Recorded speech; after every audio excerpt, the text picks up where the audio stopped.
Students कल मैंने video डाला था, वीडियो का कमेंट सेक्शन देखा, काफ़ी सारे क्वेश्चन थे। उन क्वेश्चंस के अराउंड क्विकली कुछ चीज़ों का जवाब दे देना चाहता था। मोटा मोटा जो मैंने वीडियो डाला था, जो हमने परसेंटेज मार्किंग की है, जो एनसीईआरटी मार्किंग चल रही है, उसका पर्पज़ सिर्फ इतना सा है कि आप अभी जो पैटर्न चल रहा है नीट के एग्ज़ाम का, और ये वाला सिग्निफिकेंटली चेंज हुआ है जब 2019 में एनटीए ने पेपर कराना चालू किया, उसी के अराउंड आपकी प्रैक्टिस हो। प्रॉब्लम ये होती है कि आप अलग अलग सोर्स से क्वेश्चन प्रैक्टिस करते हैं, डिफिकल्ट क्वेश्चन है, इरेलेवेंट क्वेश्चन है, डिप्रेशन होता है, डीमोटिवेशन होता है जब हो नहीं पाता, और बीच में आप कहीं पे तैयारी छोड़ देते हैं। हालांकि जो क्वेश्चन आपके सही हो रहे थे उनका लेवल सही था, और यदि आप लगे रहते तो शायद आपका सिलेक्शन हो जाता। तो ये सारी कहानी है। तो एक बार समझ लीजिए क्या है रियलिटी। पहली चीज ये रियलिटी क्या है जो नीट एग्जाम एनटीए ने कंडक्ट किया। 2018 का जो पेपर था उसका कट ऑफ 539 था। 2019 और 20 में एनटीए ने पेपर कंडक्ट किया, 2019 में कट ऑफ 585 हो गया और 2020 में 614 हो गया। ठीक है, ये पहली रियलिटी है। अब दूसरी बात ये है कि ये फर्स्ट है, ठीक है, फर्स्ट रियलिटी। और इसका मतलब ये है, आज एक स्टूडेंट मुझे मैसेज करके पूछा था कि सर मैं पिछले 33 साल के पास्ट ईयर क्वेश्चन कर रहा हूं, आप अपना टाइम खराब कर रहे हैं। मेरे हिसाब से after 2008 past year questions is good enough, ठीक है।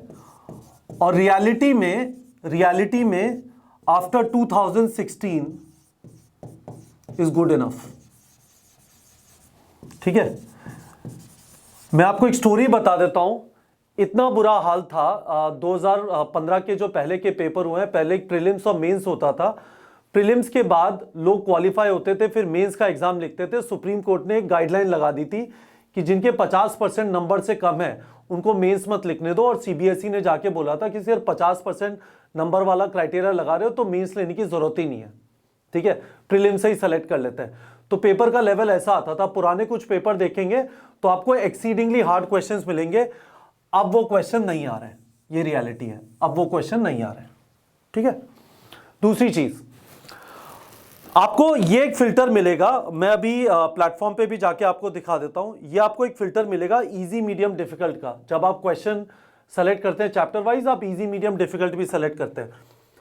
इजी का लॉजिक है ग्रेटर देन 70% लोगों ने सही किया, मीडियम का मतलब है 50 to 70% ने सही किया, और डिफिकल्ट का मतलब है लेसर देन 50% ने सही किया।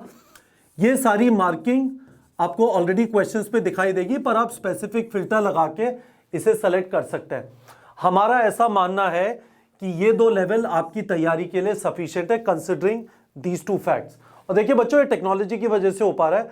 बुक्स वगैरह जो आती है मार्केट के अंदर, उसके अंदर ये चेंजेस होने में टाइम लगता है, पर हम इसे क्विकली इसलिए चेंज कर पाते हैं क्योंकि डेली 3 लाख क्वेश्चन हमारे यहाँ अटेम्प्ट हो रहे हैं पिछले 2 से 2.5 साल से, ठीक है। तो हर एक क्वेश्चन के ऊपर काफी सारा डेटा है। इस बेसिस पे हमने ये वाली मार्किंग कर दी थी और इस वाले लॉजिक को लगा दिया था कि भाई एनटीए अब कैसा पेपर दे रहा है, ठीक है। तीसरा क्वेश्चन काफी सारे लोग पूछ रहे थे, सर फिजिक्स और केमिस्ट्री में एनसीईआरटी मार्किंग का लॉजिक क्या है। मैं सारों का बता देता हूं। बायो, ऑर्गेनिक, इनऑर्गेनिक, यदि फैक्ट एनसीईआरटी में नहीं है तो उस पर फ्रॉम एनसीईआरटी टैग नहीं होगा। फ्रॉम एनसीईआरटी टैग होने के लिए जो फैक्ट क्वेश्चन में पूछा गया है उसका एनसीईआरटी में होना जरूरी है, बायो, ऑर्गेनिक, इनऑर्गेनिक के लिए। अब बच गया फिजिक्स और फिजिकल केमिस्ट्री। उसमें हमने लॉजिक लगाया कि यदि फॉर्मूला जो उस क्वेश्चन के सॉल्यूशन में यूज हुआ है, यदि वो फॉर्मूला एनसीईआरटी में है तो हमने फ्रॉम एनसीईआरटी टैग लगा दिया है। यदि वो फॉर्मूला एनसीईआरटी के अंदर नहीं है तो फ्रॉम एनसीईआरटी टैग नहीं है। इस तरह से हमने ये एनसीईआरटी मार्किंग की है। अब मैं आपको जो रेकमेंड कर रहा हूं वो ये है, आपको फोकस करना है, ठीक है, on NEET level questions first. मैंने फर्स्ट इसलिए लिखा है, आपके पास टाइम बचाते तो और क्वेश्चन प्रैक्टिस करिए, पर फोकस करने के हिसाब से मैं आपकी जगह पे होऊंगा तो मैं ग्रेटर देन 50% क्वेश्चन अटेम्प्ट करूंगा विच आर मार्क्ड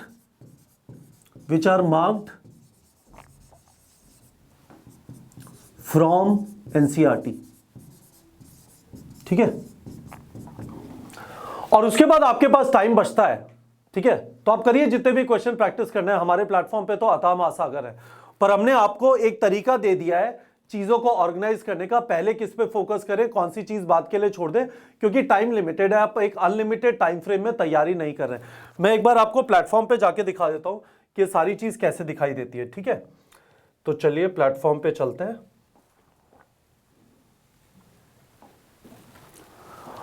और neetprep.com पे आ जाते हैं। neetprep.com यहाँ पे ऑलरेडी खुला हुआ है। तो देखिए ये सब्जेक्ट चैप्टर दिख रहा है। अब लेट से हम सेलेक्ट करते हैं। फिजिक्स और केमिस्ट्री में सारे चैप्टर्स के अंदर मार्किंग 10 फरवरी तक होगी। अभी तक सारे चैप्टर का नहीं हुआ है। फिजिक्स के अंदर रोटेशनल मोशन तक हुआ है और केमिस्ट्री में 5-6 चैप्टर बाकी है। अब टेंशन मत लीजिए, हम इस पे लगे हुए हैं और हो जाएगा। ठीक है, तो लेट से मैं फिजिक्स में गया लॉज ऑफ मोशन पे, जिसमें मार्किंग हो गई है ना। अब आप क्या देखेंगे, देखिए अब ये वाला क्वेश्चन, इस पे फ्रॉम एनसीईआरटी लिखा हुआ ही नहीं है। ठीक है, अब इसका आप करेक्ट परसेंटेज वगैरह भी जाके देखेंगे तो करेक्ट परसेंटेज दिखाई देता है कि 34% करेक्ट है। अच्छी बात है, तो हमने मार्किंग नहीं की। आप एक लेवल पे इस क्वेश्चन को इग्नोर कर सकते हैं। अब ये वाला क्वेश्चन काफी इंपॉर्टेंट है। 52% मार्किंग है, यानी नीट लेवल का और एनसीईआरटी से भी है ना। सिमिलरली देखिए 64% फ्रॉम एनसीईआरटी से भी है। अब ये वाला क्वेश्चन देखिए 57% करेक्शन है, पर ये एनसीईआरटी से नहीं। ये वाला कॉन्सेप्ट एनसीईआरटी में डिस्कस नहीं किया गया, पर मैं आपको एक स्पेसिफिक क्वेश्चन दिखाता हूं जो एनसीईआरटी से है, पर देखिए इसका जो परसेंटेज है वो 50% से कम है। इसका मतलब यदि आपको अभी फोकस करना है अपनी तैयारी पे, तो टेक्निकली आप इस वाले क्वेश्चन को इग्नोर कर सकते हैं। टेक्निकली आप इस वाले क्वेश्चन को इग्नोर कर सकते हैं।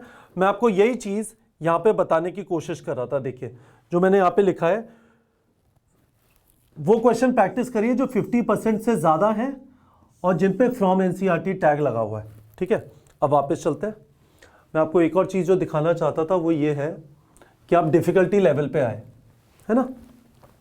आपने इजी सेलेक्ट किया, और यदि आपको चेक करना है कि सच में सारे 70% के ऊपर आ रहे हैं, तो जैसे बायो में सबके अंदर मार्किंग हो गई है, तो एक बार हो ये लॉज ऑफ मोशन का आ गया है। ठीक है, तो हाँ, तो चलो लॉज ऑफ मोशन का ही देख लेते हैं, क्योंकि लॉज ऑफ मोशन में मार्किंग हो गई है।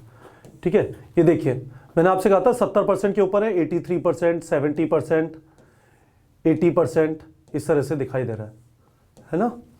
अभी हमने कुछ पास्ट ईयर क्वेश्चंस में नहीं किया, वो भी सारी एनसीईआरटी मार्किंग हो जाएगी। ठीक है, तो ये आपके सबसे लड्डू क्वेश्चन हो गए। अब मीडियम पे आ जाते हैं। मैंने आपसे कहा था मीडियम में 50 से 70% है। ये देखिए, सॉरी मैं इजी पे रह गया, अब मीडियम पे आ गए, है ना। तो देखिए 52%, 64%, 57%, पर ये एनसीईआरटी से नहीं है। 52%, 54%, 58%। तो होपफुली आप लोग को ये वाला लॉजिक क्लियर हो गया होगा। और भाइयों मेरा आप लोगों से एक और रिक्वेस्ट है, जब भी हम कुछ चेंज करते हैं पहले वेबसाइट पे होता है और उसके बाद ऐप पे होता है।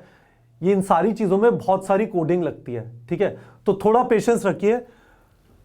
हमारी कोशिश है 3 से 4 दिन में, 3 to 4 days, ये एंड्रॉयड ऐप पे भी अवेलेबल होगा।